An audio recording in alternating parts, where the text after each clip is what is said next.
এরপরেও যদি ভুলবশত আমি কোনো অপরাধ করে ফেলেছি তাহলে আমি আপনার কাছে ক্ষমা প্রার্থী মাতা। নিজের পুত্রকে ক্ষমা করে দিন মাতা।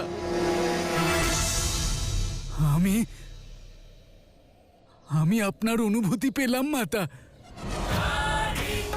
আমি এটা বুঝতে পারলাম যে আপনি এখানে পুনরায় জন্ম নিয়েছেন।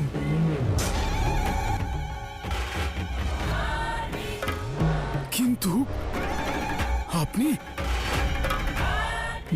জ্বলন্ত চিতা থেকে আবির্ভূত হয়েছেন, তাহলে এর অর্থ হলো আপনি বর দিতে নয় বিনাশ করতে এসেছেন। আপনি উদ্ধার করতে নয় সংহার করতে এসেছেন।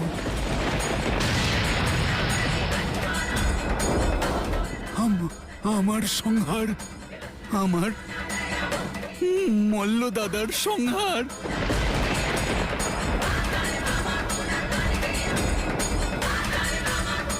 কিন্তু যদি আমার এই ধারণা ঠিক হয় তাহলে এটাই আমার ভাগ্যলিপি মাতা। কিন্তু তুমি ঠিক জানো তো যে জ্বলন্ত চিতা থেকে উদ্ভূত ওই কন্যা আমাদের মাতারই অবতার। হ্যাঁ দাদা, উনি আমাদের মাতাই, কিন্তু উনি আমাদের উদ্ধার করতে নয় আমাদের বিনাশ করতে এসেছেন দাদা। এত করে দিন আমাদের বিনাশ। আমি আমার মাতা আদি শক্তির পরম ভক্ত, তাঁর প্রত্যেক ইচ্ছা আমি সহস্রবার স্বীকার করি। আর এমনিতেও আমরা তো মাতাকে সর্বোচ্চ স্থান দিতেই চেয়েছিলাম। তিনি সেই স্থান পেয়ে গেলেই আমরা নিশ্চিন্ত হয়ে এই সংসার থেকে প্রস্থান করতে পারি। মাতার হাতে বিনাশ প্রাপ্ত হওয়া এ তো স্বর্গরাজ্য লাভ করার থেকেও অনেক বড় সুখের উপলব্ধি মনি।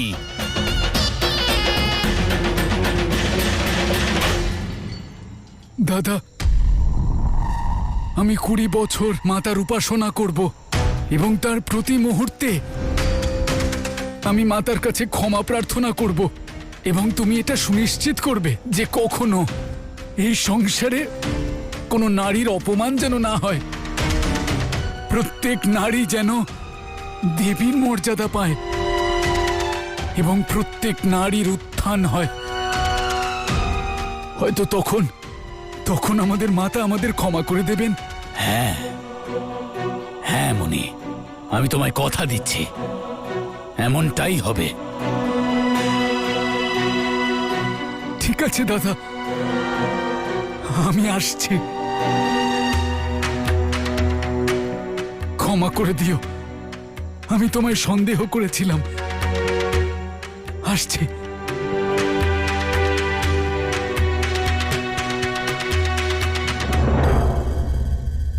তোমার উদ্দেশ্য যাই থাকুক মনি, আমার জীবনের কেবল একটাই উদ্দেশ্য, মাতার প্রত্যেক অবতারকে নিজের বশীভূত করা। তা তিনি পাষাণ হন বা মনুষ্য। আর এই কার্য যদি ওই কন্যা জীবিত থাকলে সম্ভব হয়, তাহলে তাকে হত্যা করার তো প্রয়োজনীয়তাই নেই।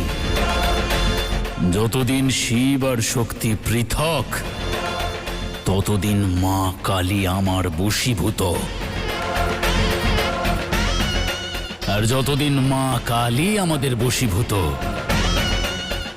ততদিন আমাদের বিনাশ অসম্ভব।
এই কাহিনীকে পূর্ণ করতে পূর্ণ করতে পূর্ণ করতে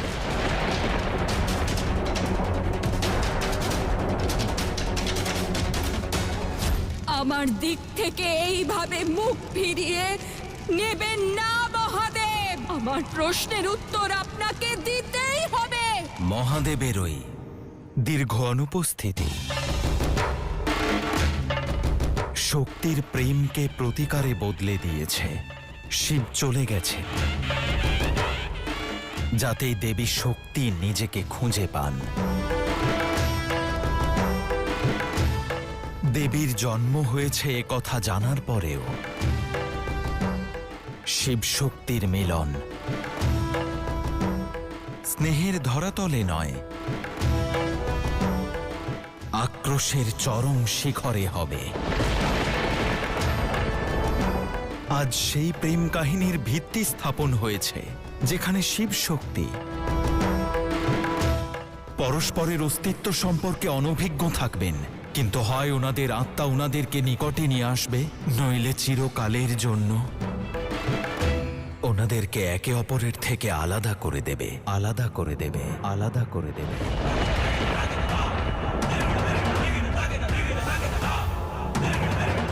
আবার একটা দৈব পরীক্ষা কেন? যে পবিত্র হয় তাকে পরীক্ষা দিতে হয় দেবী, আর দেবী এটাই হবে শিব শক্তির সবচেয়ে কঠিন পরীক্ষা, যার আধার দ্বিধা নয়, মতবিরোধ, মতবিরোধ, মতবিরোধ।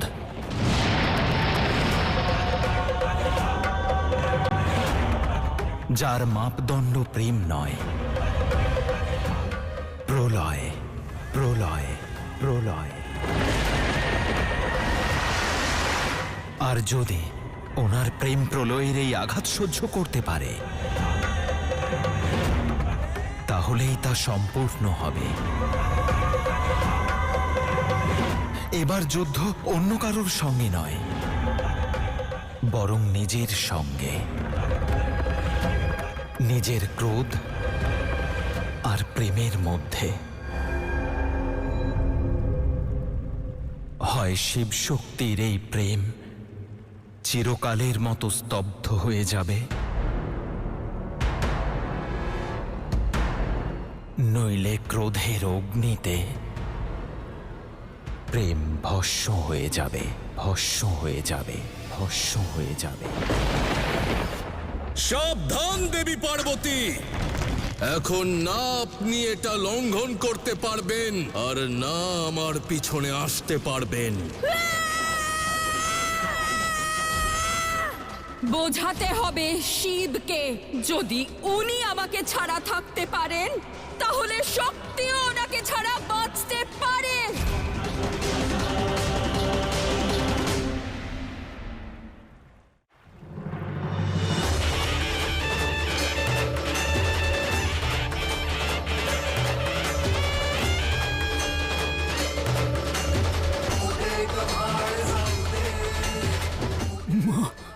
মা, মা,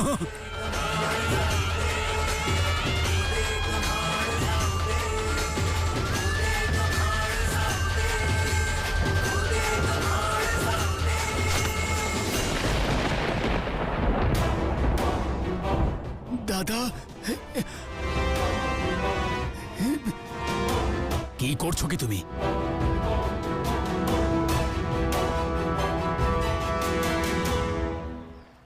প্রণাম দাদা, চিনতে পারলেন ওকে? আমার কন্যা মহালসা। আপনাদের আশীর্বাদেই এত তেজস্বী হয়েছে ও। যাও মা, মণি আর মল্ল কাকার থেকে আশীর্বাদ নাও। ওনারা আমাদের কুলের গুরুজন, ওনাদের চরণে নতমস্তক হও, ওনাদের চরণে নতমস্তক হও, ওনাদের চরণে নতমস্তক হও।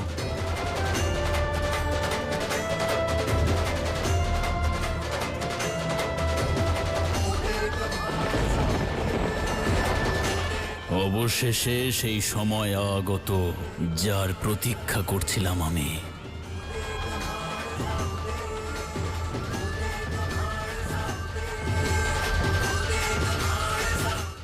দাদা